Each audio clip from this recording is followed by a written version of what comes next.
Guys আজকে আমি গলদা চিংড়ির কালিয়া করেছি, গলদা চিংড়ির বাচ্চার কালিয়া। গলদা চিংড়িগুলো আর আনতে পারিনি, ওর বাচ্চাগুলোকে এনেছি। একটু হাতারা দিলে একটু দেখাতাম গো ওর বাচ্চাকে গলদা চিংড়ি।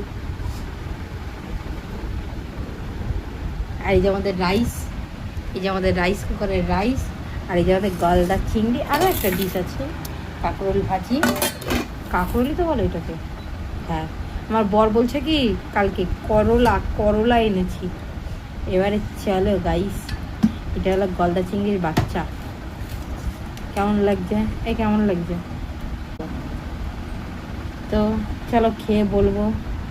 এই রান্নাটা যদি আমার দিদি দেখে বলবে বাবা কত তেল দিয়েছি। চলো আমরা তারপর করে খেয়ে নিই। একটু তুমি একটু খেয়ে দেখো কেমন হয়েছে, একটু যেন খাও, একটু রিভিউ প্লিজ, রিভিউ দাও। এখন গলদা চিংড়ি খাচ্ছে, অনেস্ট রিভিউ দেবে। এখন গালে দেবে, গালে দেবে, দিয়ে দিয়েছে গালে।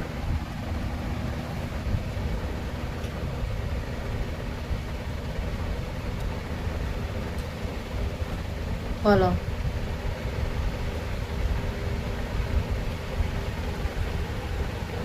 বাহ রে, এই সত্যি কি ভালো হয়েছে না? মিথ্যা মিথ্যে বলছো। চলো গাইস, হেভি রান্না হয়েছে, আমিও খেয়ে নিই।